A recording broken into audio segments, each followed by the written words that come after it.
Our speaker tonight, where is he? There he is, Doug DeVries, was born in Michigan and grew up in Pennsylvania, studied engineering at the Cal Poly Institute, and after caring for his father, who suffered from a debilitating respiratory illness, Doug devoted his life to the invention, design, manufacture, and distribution of respiratory medical devices, primarily lightweight portable ventilators. Doug is really good at what he does, and he's very humble, so I'm going to brag on him here for a little bit. He's founded and owned two different highly successful companies, and he holds dozens of patents. His most recent invention, the Ventec multifunctional ventilator, which was developed right here in Bothell, came to market in time for the recent COVID pandemic and is credited with easing the suffering and saving the lives of hundreds of thousands of critical care patients.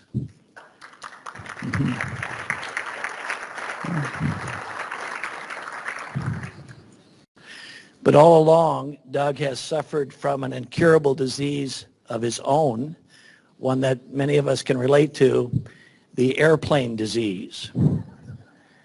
And he started buying airplanes, or to be more precise, he started buying shipping crates full of wrecked airplanes and began to restore them. But like everything else in Doug's life, he dreams big and he goes all in. And I honestly don't know where he finds the time, but I did some quick math, and I come up with almost 40,000 man-hours over the last 2 decades spent restoring vintage airplanes. And I know he's not done. I don't want to violate any secrets here, but I think he's got one in the hopper too. Doug's vintage restorations have garnered 3 Grand Champion awards at Oshkosh. That's Tom Brady-esque, among many other accolades. So now you have these immaculately restored airplanes sitting in your hangar. What do? We go fly them. But again, in Doug's case, the occasional cloudless, windless Saturday morning hop to Port Townsend for waffles is not enough. So let's just crate up the Boeing Stearman biplane and ship it off to Australia and spend 2 weeks flying the Outback. And that was just his first trip to Australia. On his second trip, Doug did a complete circumnavigation of Australia in a Beaver on wheels. That's some pretty wild and remote flying right there. Doug has flown his restored airplanes over the African Serengeti, throughout the Bahamas, at least 2 trips to the high Arctic, Greenland, Iceland, Alaska, including the extremes of the Aleutian Islands. And a few years ago, Doug tried to fly a 60-year-old de Havilland Beaver on floats to the magnetic North Pole for some reason. Indeed, Doug's global aviation adventure travelogue parallels that of any pioneer in aviation history. And just as future generations of caregivers and patients will benefit from Doug's tireless contributions in that field, I believe our future generations, some of whom are here now, future generations of aviators will look back at Doug's record of restorations and flying adventures with awe. I know, I already do. Let me find my last page here. I already do look back at it with awe, look at it at awe. Doug is one of the most accomplished and inspirational people I know. I'm privileged to call him a friend, and we're privileged to have him here tonight. So please join me in welcoming Doug DeVries.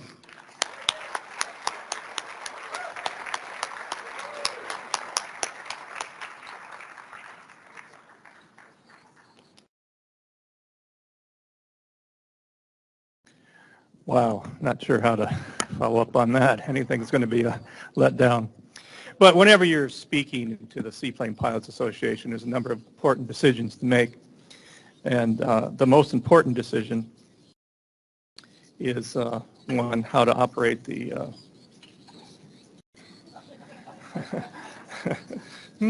Something changed. Yeah, I had a...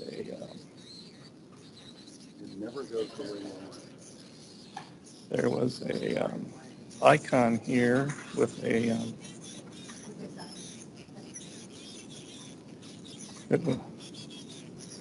let's start over. All right.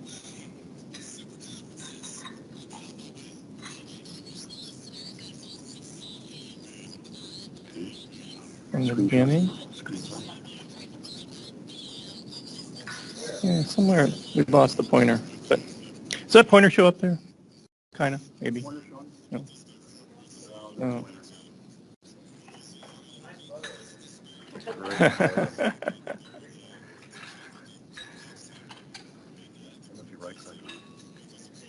Yeah, we're missing the... all right, that's all right. It's there was a pointer here, but that's all right. We can just do it with I can do it with all right, we're good. All right, sorry. Anyway, where was I? Most important thing to do at a Seaplane Pilots Association, decide how many drinks to have. And this is very important. So with one drink, maybe we both benefit. I have a good time and you have a good time. 2 drinks, I have a great time and you not so much. 3 drinks, boy, it's a party for me and you guys will all leave. So I decided to leave it up to the bartender this evening, and I walked up and I said, you know, I have to speak tonight. I'd like an old-fashioned, and she's pouring it, and I said, you know, I'm speaking, I'm not sure whether one drink's right, and, you know, what do you think? And she looked at me, because she put 2 more shots in it. So things don't go well. It's a bartender's fault.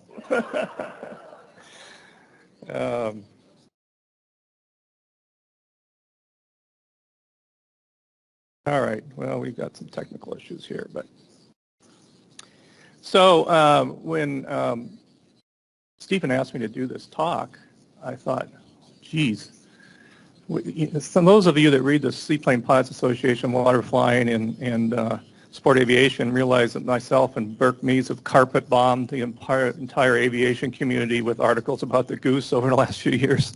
And I was like, man, I don't think they want to hear anything more about the Goose. And I thought about it one more time and thought, let's do one more bombing run. So here we go. Well, where did it all start? Well, my good friend Mark Schoening mentioned that there was this little trip we did in 2008 with 2 Beavers where we circumnavigated Canada through the Arctic and tried to get to the magnetic North Pole. And we learned a few things up there about flying in the Arctic, and one of them was 100 low lead fuel is extremely difficult to get, and we had to ship it up there by Canadian icebreaker. And it was also fairly difficult to fill the plane. So here's a little excerpt from the video we did on refueling in the Arctic.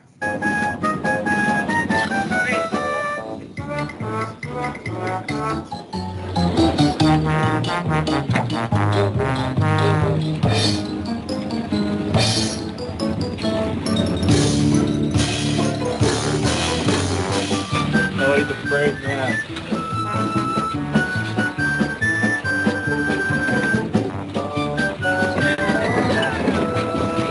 Wait a minute, you're not in front of the camera. Get over here in front. You guys got a leader? He's our leader.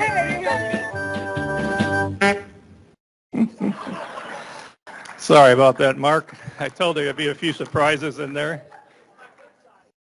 It is. There was another view of you with even 0 clothes on in that film, but I didn't put that one in. So, all right. So the other thing that we learned was that, there's a bit of weather in the Arctic, and it can be windy, and there's going to be pretty big swells, and on a really good day, you have a 500-foot ceiling. That's a really good day. So this was an experience we had going into Baker Lake, where it got a little dicey with the weather.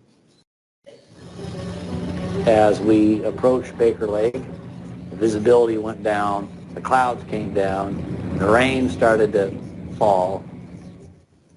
It was raining. This lake is only 3/4 of a mile long, and there were, 2.5 foot rollers and whitecaps. So we made our turns and came in, and you're thinking, I got to do this. It was a dicey day, and I would say it was within our capabilities, but it was on the edge. It was definitely on the edge of capabilities, and definitely the worst weather and conditions I have ever landed in. It was a day. So that was kind of an emotional time. But so the upshot is when we got back, we thought, if we ever go back to the Arctic, we need to have something that burns jet fuel because you can get it up there. And second, it'd be nice to have something with 2 engines and it handles a little bit rougher waters. So I spent a couple of years thinking about it and finally settled on a Turbine Goose. Because the Turbine Goose not only has those capabilities, but it's really weird. And it's important to do really weird stuff in life because it's more fun. So I found a Turbine Goose, and the story goes on from here. So in the beginning, where'd the goose come from? Well, there was a cast of characters, and there's always a story. Here's the first guy, Grover Loaning. Grover Loaning had a company called the Loaning Aeronautical Company back in the 20s, and he developed an airplane which many of you may recognize as the Loaning Air Yacht, which sounded pretty cool. It wasn't actually quite a yacht, but it sounded pretty cool. And he had a young man working for him by the name of Leroy Grumman, who many of you have heard of. And there he is, and he was actually chief engineer for Loaning. And then in 1929, Loaning sold his company, and they were going to move the company from New York over to Pennsylvania. And Grumman decided he didn't want to leave his house in New York because he had a nice house there, so he started his own company. And that's how the Grumman Company got started. Well, there's 2 more people important in this whole story. One is E.R. Harriman. He was a wealthy financier, worked on Wall Street, and lived out on Long Island. E.R. Harriman was the brother of Averell Harriman, who many of you may recognize as a politician, I think Secretary of State at one point. And lastly, a person involved. By the way, thanks for indulging my little animations here. I was getting bored when I was doing this presentation. Anyway, so Henry Morgan, none other than the son of J.P. Morgan and the founder of Morgan Stanley, was the 4th person. So the 2 guys on the right lived out in Long Island. They got together with a syndicate of 10 people and went to Grover Loaning and said, you know what? It's too long for us to commute from Long Island down to Wall Street. We need an airplane that we can go from our houses down to downtown New York City. And so he says, okay, I can spec something for you. Spec'd it up, did the initial design. He says, but I don't have a company anymore, so he takes it to Grumman. And the rest is history. The first 10 airplanes were built under commission to these syndicate. And just a little side note here is that Grover Loaning was an investor in Leroy Grumman's company, and he was on the board of directors. Well, he had developed a landing gear retract system, which many of you are familiar now with the Grummans. It's a gear that comes up from the side. That came from Loaning. So he decided to sue Leroy Grumman, even though he was an investor in his company and on his board of directors, which made some pretty tough board meetings. But anyway, he prevailed. And so Grumman had to pay him a royalty on all those landing gear for all those amphibious aircraft he did. So that's the way it came about. And voila, here we are. Long Island home on the left, got the little goose there, it kind of came up from the water. And over on the right, that is the East River. If you look in the foreground, that's some water, and they had a little ramp there with a turntable. They would land on the East River, come up there, and that's the Empire State Building in the background, and it was a 4-minute walk to Wall Street, and there we are. That's how it started. So then something like we know as World War II came along, and the Navy then basically took all of the gooses that were produced. There was 345 that were produced through 1945, and they took all of them. And I'm not here to talk about that, but after the war, the Navy started selling these gooses off probably in the 1950s, and the civilian operators started developing, acquiring them. And so you see in the Aleutian Islands, you had Penn Air, you had Ellis Islands and Ellis Airways and several other companies operating off the coast. Down in Catalina in California, you had Catalina Goldland West. And over in the Caribbean, you had Antilles airboats and ultimately chalk. Well, my friend Burke Mees, who many of you know from all the articles he writes, and he's the one that actually taught me how to fly this airplane. And if you ever have a chance to fly with him, do it. It's like flying with an artist. And he's very humble and just a blast to fly with. But anyway, he has a term that all airplanes ultimately find their habitat. And if you look at where these gooses were operating, in fact, they did find their habitat, and that habitat was kind of the coastal waters. The coastal waters are where it might be too heavy of waters for a seaplane like a Beaver or a Cessna. So the Grummans would handle that heavier water, and that's where they ended up operating there, and they operated there for decades. An interesting story was Penn Air was operating a series of gooses, and Burke Mees was a seaplane pilot in Southeast Alaska flying Beavers and various seaplanes. And he wanted to move up and fly a goose. So he called up the chief pilot, and pilot interviewed him, brought him out for an interview, and they had an interview, and Burke went back to Southeast Alaska, didn't hear from him. So he called him up in a few weeks, and he said, what's going on? He says, oh, you're really qualified, but we just tend to hire guys that are right out of school, and we pay them less, so you're a little overqualified for what we need. So he said, okay. Well, during that time, there was a guy by the name of Nick Sias who was flying the one and only turbine goose that Penn Air had in the Aleutian Islands. And in 1996, Nick Sias took off with that turbine goose from Dutch Harbor, went about 20 or 30 miles south to pick up a passenger from a ship, turned around and took off, and that's the last anybody ever saw of Nick Sias, the goose, and the passenger. And to this day, there's no idea what happened to that turbine goose, which is odd for a turbine goose because they maintain altitude quite well. Anyway, so Burke's phone rings about a week later, and it's the chief pilot from Penn Air. And he says, so you want the job? And Burke says, what job? He goes, well, we got an opening for a pilot, so maybe come up. So Burke took it and went in and moved into Nick Sias, the dead guy's apartment. He moved into his apartment, took over and flew his airplane. And later he found out out of over 100 Penn Air pilots, nobody would take that route, flying gooses out in the Aleutian Islands because it's so rough. And Burke flew out there for 6 years successfully and became kind of an icon out there. So anyway, that's kind of a Penn Air story. But, so what happened? What happens when civilian operators get a hold of a goose? What do they want to do? Well, they need more power and they need more weight. And it's kind of part of our national psyche. I mean, Captain Kirk said it right here. We need more power. And, poor old Scotty was saying she can't take it anymore. Beyond that, we're always operating at full power, so why does he think I'm not operating at full power? But nonetheless, that's our psyche, and further proof of that is we can apply more power to anything in the U.S. I mean, take for instance the lowly lawnmower. This guy's having a good time on his lawn. Not nearly as much fun as this guy's having. So, of course, that mentality gets applied to the goose. And at this point, our story gets a little more complicated because the civilian operators, the Navy was very happy with the 8,000-pound gross weight of the goose. Typical empty weight was 6,100 pounds. They had 1,900 pounds. That was fine for the Navy. And besides, that's the Navy. They could fly it any way they wanted. Well, it got into civilian operators, and the civilian operators gradually got that gross weight up to about 9,000 pounds.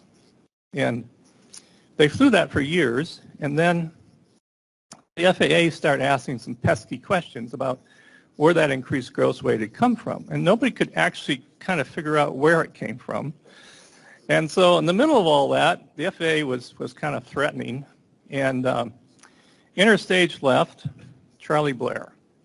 Charlie Blair, you probably know, he was a very famous aviator, a Navy aviator, test pilot, received a Distinguished Flying Cross.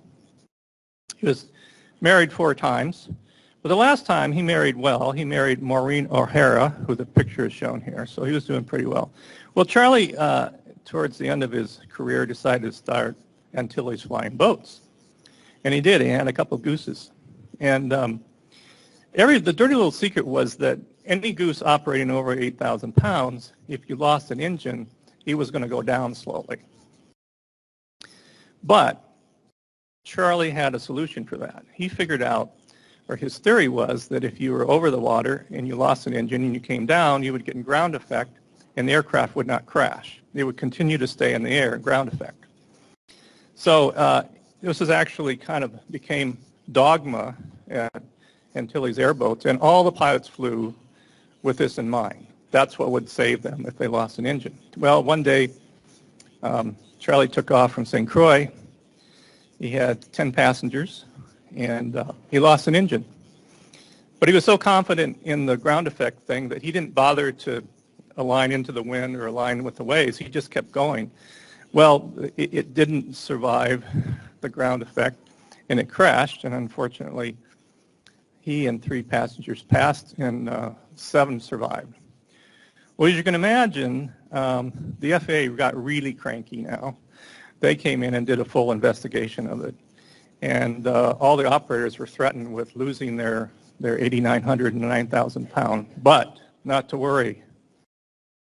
Enter Angus McKinnon of Sandy, Oregon. And Angus McKinnon, through the 50s and 60s and 70s, started developing a whole series of modifications for the amphibians, and a lot for the Goose. Initially, things like retractable floats and things like that, but ultimately, he started doing significant modifications, and the FAA made him get a separate type certificate for it. So he developed a series of 4 different aircraft under his own type certificate. One of them, if you look in the lower left-hand corner there, was a 4-engine Goose. If you can imagine, I can barely fly 2 engines on a Goose. I can't imagine what it's like flying 4 piston engines on a Goose. And I think they only built 1 prototype and didn't go anywhere. But his final embodiment was the G-21G, which is the aircraft that I restored and I'm now flying, and we'll talk about it some more. But it was fairly dramatic, and once again, going back to America's love of more power and more weight. I mean, here it was, and this is kind of a graphic illustration of my aircraft, and all the pictures you see here are actually of the aircraft that I currently own. Back in the Navy days, 8,000 pounds. Civilians got it up to 9,000 pounds. They converted it to G-21C, which was PT-620 engines, got it up to 10,500 pounds. Meanwhile, the empty weight on the bottom line's growing a little bit because we're putting stuff like seats and radios and all that kind of stuff in it. But ultimately, the G-21G, which is what I converted it to, went to 12,500 pounds, and my empty weight's about 7,300 pounds. So it's a 5,200 pounds useful load. We haven't actually figured out how to get there, and we've tried. The 3,000 pounds of fuel and a bunch of people and survival gear and all kind of stuff, we've never gotten over 12,000. I know there's people that can do it, but you have to do something to get up that high. So it's you really look at this airplane, it was designed in 1937. It's a pretty amazing evolution up to where it is now. So here's the numbers, and we won't spend much time here, but 8,000 pounds to 12,500 pounds. The speed is fairly dramatic. Standard Goose, 150 miles an hour on a good day. We can do 235 usually up at altitude. So it really takes it and kind of converts it into a cross-country get-there aircraft as well as an aircraft you can have fun with. Well, at this point, we get to have some fun.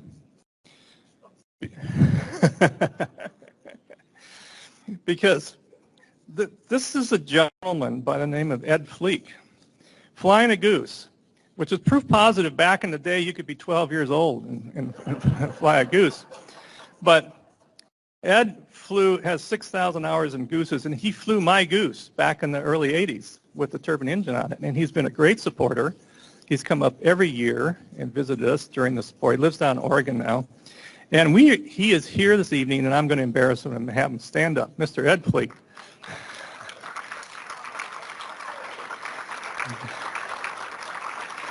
Has not gained a pound in the last 40 years. I'm impressed. Yeah, skinny guys are great pilots. So there he is. Well, here's the project. We spent 10 years on it, 30,000 man hours. And of those 30,000 man hours, probably 15 to 20,000 was one particular gentleman who's worked with me now for 12 years, and his name is Mark Kepler. And he's a A&P, an IA, a 10,000-hour Alaska bush pilot, and more importantly, a guy that can take a Swiss Army knife, go out in the middle of the wilderness, and build a shopping center. So he's here this evening. Mark Kepler, I think you need to stand up.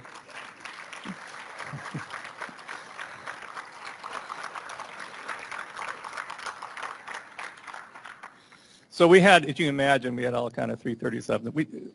One STC, which took 10 years. And it was at two different FAA offices, and they assigned me 4 different project managers during that 10 years, and each one had a different idea of what needed to be done to certify this aircraft. But I won't go there because I'm having a good evening. Well, just real quickly, a few pictures of the restoration. Lots of McKinnon mods, 20 McKinnon mods. One of them was wing metallization. The plane did have metal on the wings when we got it, but it wasn't done according to McKinnon specs, so we took all the metal off, rebuilt the trailing ribs, put the metal back on. Brand new fuel system, see pictures of it there on the right side. Little work on the cockpit. This is kind of what the cockpit looked like on the left when we got it, and we converted it all to a glass panel with a autopilot, and actually modeled that entire cockpit with a 3D modeling CAD system to get what we wanted. And lastly, here's the interior. The left side was what it looked like, and the right side, we actually completely redesigned the floor to have a higher G-load. We put in honeycomb composite flooring, which I understand was the same stuff that was in the 787. They had some extra stuff up there in Everett. And actually, the interior was done by Clarence Kappas. I don't think he's here tonight. He's from Kenmore, and he actually did the interior and did a beautiful job. So thank you, Kenmore, for loaning him out to us for that time period. All right, well, we finally got it in the air, and this is one of our initial sea trials on Lake Washington. But the very first time we took it up, Burke was with me, and it was a pretty rough day. And spending 10 years on it, I'm pretty nervous. And we're flying around, and he goes, okay, we'll get to land on the water. I goes, well, I don't think landing on the water is a great idea for the first flight. No, I think it's fine. So we went down and we landed on the runway at Renton, and then we took off and we landed on the water between Mercer Island and Renton. And it was a pretty rough day. We were bobbing around. And what I didn't realize is that most people are used to seeing a seaplane up on floats. And this plane sits very, very low in the water when it's not up on the step. And the next thing I knew, this 16-foot skiff comes coming out from Mercer Island. He's got a bullhorn. He's yelling at us. He goes, you guys all right? We go, yeah, we're fine. So we bobbed around and did some maneuvers out there, and then we took off and we talked to Renton Tower. And he says, oh, you guys caused quite a stir. And we said, what? He goes, yeah, our phone lines were flooded with people saying that there was a plane sinking out on Lake Washington, because people weren't used to seeing this thing sitting in the water.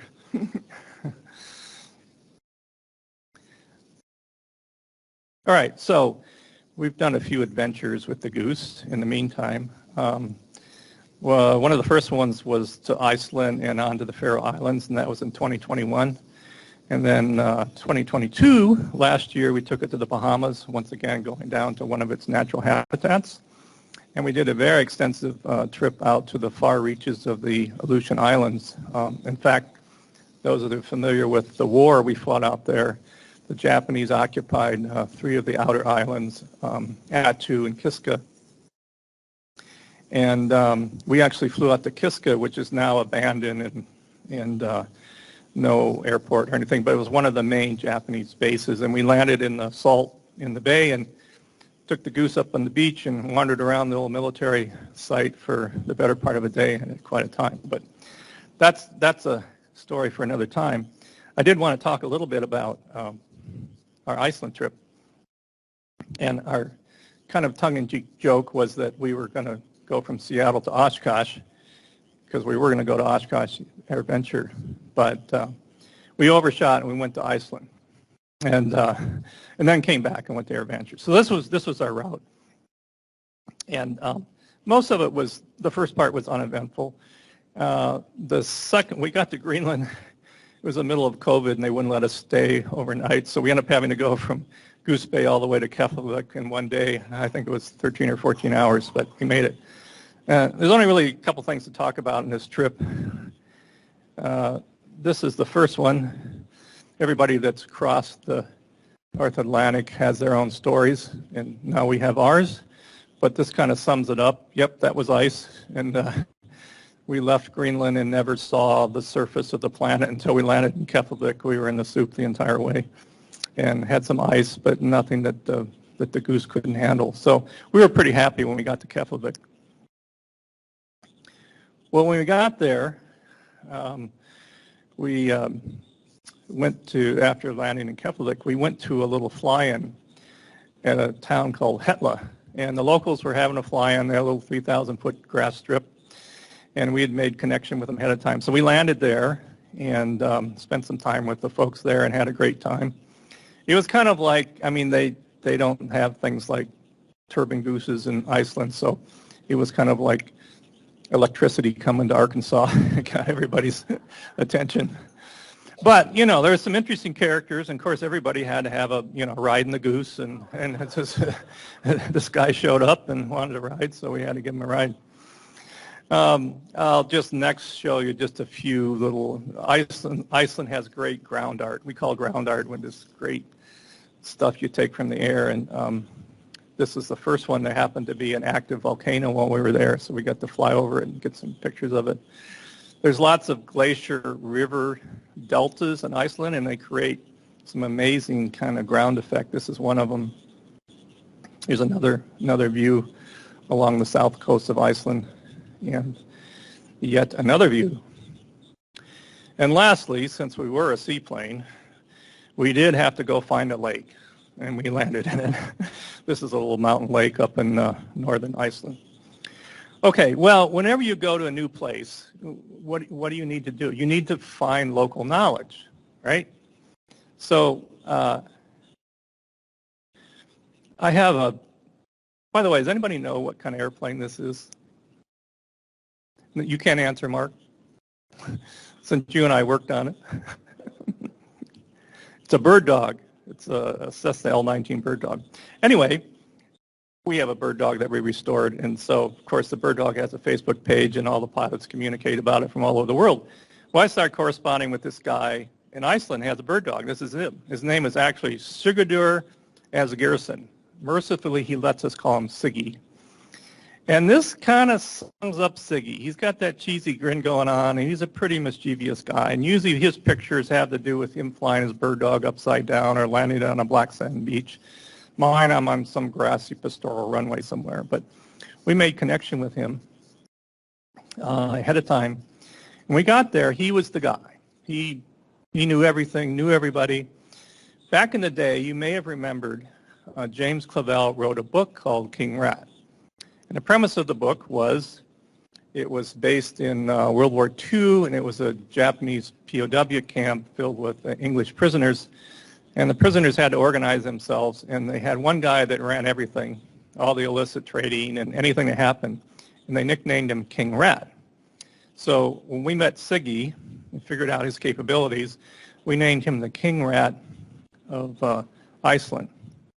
Well, sure enough, we started flying around Iceland, and we landed at Akureyri, which is in the northern part of Iceland, and we pay our fuel bill, which is $12 a gallon for Jet A, and then the airport manager comes out with a bill for $500 for a landing fee, and We said, okay, and we said, do we pay that every time we land here? Because we wanted to operate. They go, oh yeah, every time you land here, it's $500. Well, that wasn't going to work. So we call up Siggy. Remember Siggy? Siggy's, oh, no problem. He says, I have my own grass strip. You guys just bring that goose down here and you can operate out on my strip. I said, well, we looked on the chart and it says it's 2,800 feet long. We kind of like to have 3,000 with the goose. He said, no, it's 3,200, but I just listed it 2,800 because the taxes are cheaper that way. So we jump in and we go down and we land there, and there we are. And we're there, and we're on Siggy's strip. And we said, well, Siggy, the other problem is we need some Jet A.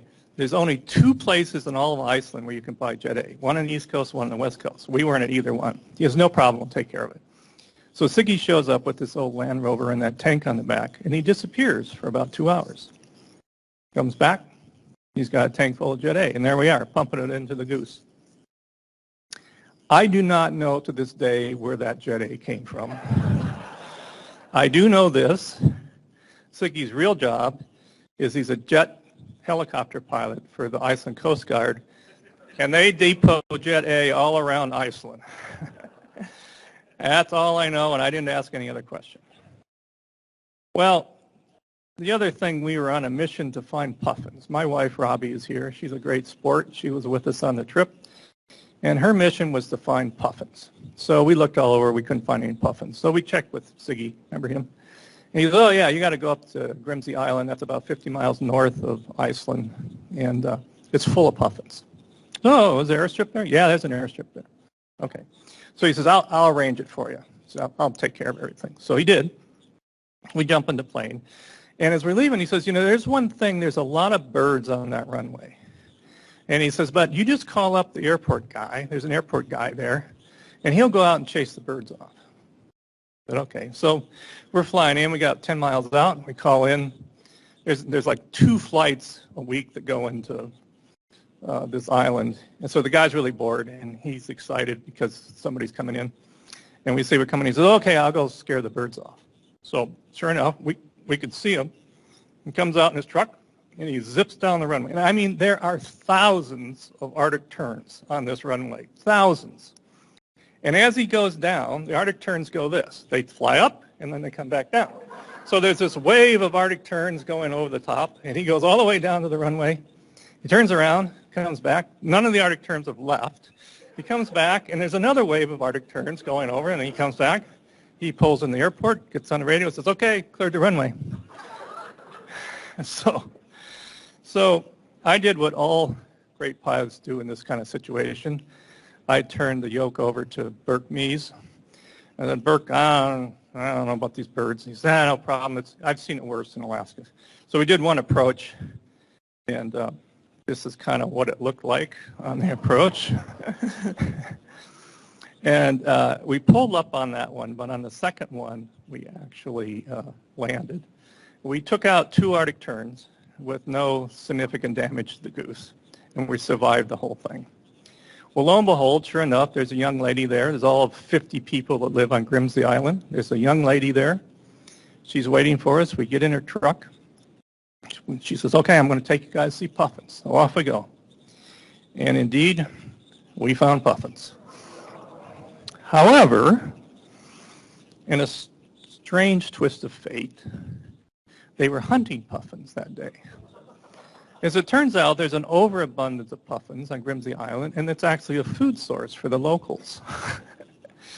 So they're hunting the puffins, and we're a little put off with the hunting and but we kind of get through it. But we know that we're going back to Iceland, and we're invited over to Siggy's house for a barbecue dinner that night.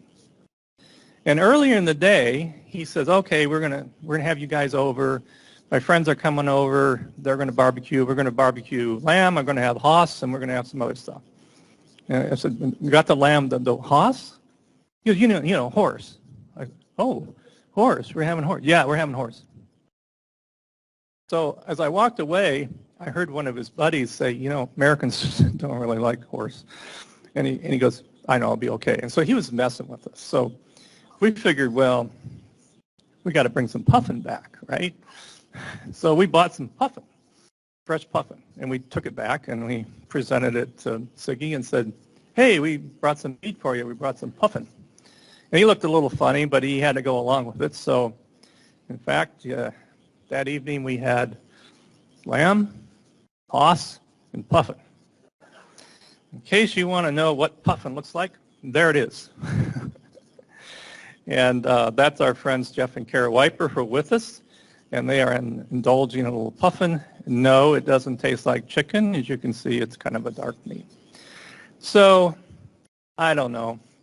Where better to end a story about the goose than on eating puffin? And the only thing I will say is that I'm an engineer. I enjoy restoring aircraft, and it's easy to get buried in the process itself. For 10 years, Mark and I just worked on that aircraft almost day and night and solved lots of problems, and was fascinated with learning that aircraft and the systems. But it's easy to get focused on the aircraft and forget what it really is all about. And it's really a vehicle for exploring. And it's a vehicle for going to new places that you've never seen before and meeting people with a love of aviation, like all of you here this evening. I look out, this is an easy presentation for me because I see 200 friends out here that all love airplanes. So with that, thank you very much.